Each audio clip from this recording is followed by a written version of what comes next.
जमीयत उलमा इस्लाम एक तहरीक है, एक जद्दोजहद का नाम है। हमारे अकाबिर ने हमें ये रोशनी दी है और हम उनकी दी हुई रोशनी में चल रहे हैं और आगे बढ़ रहे हैं। मैंने कभी भी देवबंदियत को मसलक नहीं कहा। देवबंदियत अहले सुन्नत वल जमात का निशात सानिया है।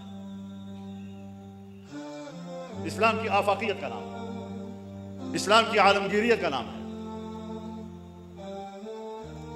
एक कामिल और मुकम्मल दीन का नाम है, उसकी हाकिमियत का नाम है, उसके लिए जद्दोजहद का नाम है। लेकिन हमें फिरकों में तकसीम कर दिया गया और हमने भी अपने फिरके को और मकतब फिक्र को एक दुकान बना दिया है कमाई का। तो ये एक नजरिए का नाम है, एक फिक्र का नाम है, एक आलमगीरियत का नाम है। यहां पर जब बात होती है और खत्म नबूवत का जिक्र होता है तो हम अपने अकाबिर का नाम तासुर देते हैं कि शायद किसी और मसले का कोई बंदा इस तारीख को नहीं। भाई ये सारा मिलकर लड़ी है जनाब, इसमें बरेलवी मकतब फिक्र के लोग शामिल थे, बुखारी के साथ ये सब लोग शामिल थे, अहले तशय्युअ के लोग क्या था शामिल, तमाम मकातब फिक्र उसमें शामिल थे। सन 74 में ये सारे लोग इकट्ठे शामिल थे, असेंबली के अंदर ये सब मौजूद थे। ये उम्मत ने जंग लड़ी है उसकी, इसको खालिस एक मसले की मौला बन रहा है। पूरी उम्मत इस मौके पर मुत्तहिद है और उसने कुर्बानियां दी और इंशाअल्लाह अज़ीज़ ये जद्दोजहद जारी रहेगी। ये मदारिस भी कायम रहेंगे, मदारिस का सिलसिला भी कायम रहेगा। और आओ अगर कोई मुनासिब तजवीज़ है हम आज से आपके साथ बात करने के लिए तैयार हैं। हम इस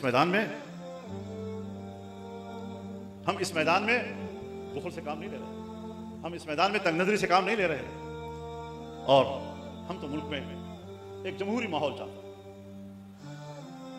जमीयत उलमा इस्लाम एक जमहूरियत पसंद जमात है। जमहूरी अमल से हमने एक आइन बनाया, ऐसा आइन कि जिसमें मुल्क का निज़ाम वो इस्लाम, कानून साज़ी कुरान और सुन्नत के ताबे होगी। अब लोग जमहूरियत पर भी बात करने लगे, ये इस्लाम है या कुफ्र है। इससे बढ़कर जिहाद तो हो नहीं सकता। हमें आइन दे, आइन क्या कहता है। हमारे अकाबिर ने मेहनत की, जद्दोजहद की। आज अगर कोई जद्दोजहद करता है ये उसका हक है, अगर मुजाहरा किया जाता है ये उसका हक है। सियासी जमात हो, मजहबी जमात हो, कोई भी उन्वान हो, आइन इजाजत देता है, कानून इजाजत देता है। और इसीलिए हमने तहरीक लब्बैक के हक में यकजहती का इजहार किया है कि उनके ऊपर होने वाला तशद्दुद वो न जमहूरी है, न कानूनी है, न आइन।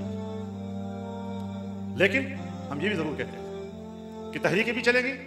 हमने भी तहरीकें चलाई हैं, मिलियन मार्च किए हैं, आज़ादी मार्च किया, 10-10 लाख और 15-15 लाख लोगों को हमने पूरे मुल्क में इकट्ठा किया, लेकिन जुमला तक नहीं टूटा, खराश तक किसी को नहीं आई। तहरीकें भी पुरअमन होनी चाहिए और हुकूमत को भी तहम्मुल का मुजाहरा करना चाहिए, किसी के हक को सल्ब नहीं करना चाहिए। हमें फिर कवारियत की तरफ नहीं जाना चाहिए। इस मुल्क में सब ने रहना है, इस मुल्क में हिंदू ने भी रहना है, इस मुल्क में ईसाई भी रहना है, अहले किताब ने भी रहना है, सिखों ने भी रहना है। और जमीयत उलमा इस्लाम की तो असेंबली में मेंबरान, उसमें हिंदू भी है और उसमें सिख भी है और उसमें ईसाई भी है।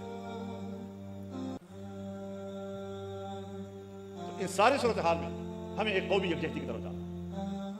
मसले को बचाते बचाते खून बहा देते हो और तअस्सुब और शिद्दत के अलावा कुछ हाथ नहीं आता। बात वही की बड़ी खड़ी खड़ी रहती है।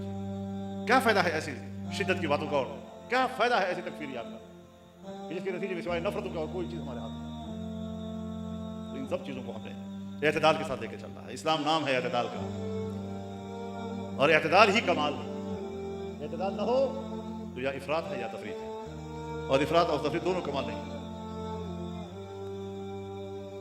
तो दीन इस्लाम दीन एतदाल है। वकज़ालिका जअलनाकुम उम्मतन वसता, हमने तुम्हें एक मियाना रो उम्मत बनाया। कुरान करीम की इस मियाना रवी का तसव्वुर वो हमारी जिंदगी में होना चाहिए। और हम जो मदरसों वाले हैं, हम ही तो दावेदार हैं कि हम दीन का इल्म भी हासिल करते हैं और इल्म पर अमल भी करते हैं। तो अगर मेरा कुरान ये दर्स है मियाना रवी का और मेरी जिंदगी में मियाना रवी नहीं है, तो मैंने कैसे कुरान का इल्म हासिल किया कि मेरी जिंदगी उसके मुताबिक नहीं जा रही। और रसूलुल्लाह सल्लल्लाहु अलैहि वसल्लम एक जगह फरमाते हैं, इन्नमा बुइस्तु मुअल्लिमन, मैं उस्ताद बनाकर भेजा गया हूँ। और दूसरी जगह फरमाते हैं, बुइस्तु लिउतम्मिम मकारिमल अखलाक, मैं आला अखलाक पहुंचाने के लिए आया हूँ। अब एक है इल्म और एक है तरबियत। तरबियत वही जो इल्म के मुताबिक। तो दीन इस्लाम की तर्जुमानी करो। जदीद हालात के साथ चलना है हमने। आज अगर अमेरिका कहता है कि मैं पाकिस्तान में सरमायाकारी करना चाहता हूं, हम कहते हैं सरमायाकारी तो पूरी दुनिया में होती है। अमेरिका खुद भी बेनियाज नहीं है, चाइना भी बेनियाज नहीं है, रूस भी बेनियाज नहीं है, बरतानिया जर्मनी भी बेनियाज नहीं है। लेकिन बैनुल अक़वामी क़वानीन हैं, बैनुल अक़वामी कानून के तहत आओ, मेरे मुल्क की भी क़वानीन हैं, आओ मेरे मुल्क के क़वानीन की बुनियाद पर आओ, बाकायदा मुआहदा करो। हमारे पास वसाइल हैं, आपके पास टेक्नोलॉजी है, दोनों को मिलाकर बाकायदा एक मुआहदात करें, खुल कर करें। मुल्क का भी मालूम हो कि ये मुल्क का पैसा है, सूबे का भी मालूम हो कि ये सूबे का हिस्सा है, और जिस इलाके में मादनियात है वहाँ के अवाम का भी हिस्सा मालूम होना चाहिए। हम मुखालफत करते हैं चोरी छुपे मुआहदात की, अवाम से छुपा कर मुआहदा किया जाए। पार्लियामेंट को मालूम होना चाहिए, सब चीज़ें ऐवान के सामने आने चाहिए, तो हम बैनुल अक़वामी मुआहदात की क्यों मुखालफत करें। लेकिन हमारे मुल्क के वसाइल हों और दूसरे उनके मालिक बन जाए और अपनी कौम महरूम रह जाए, इससे हमें खिलाफ है। हमने हमेशा इंसाफ की बात की है, उसूल की बात की। तो इंशाअल्लाह अज़ीज़ ये जद्दोजहद हमारी चलती रहेगी, जद्दोजहद जारी रहेगी, और पूरी कौम की आपने रहनुमाई करनी है इस नज़रियात की बुनियाद पर, जमीयत उलमा के मंशूर, और इस मंशूर के लिए जद्दोजहद करने का रवैया, मनहज, इसको अपनाना होगा। अल्लाह ताला हमारा हामी व नासिर हो। व आखिर दावाना अनिल हम्दुलिल्लाह।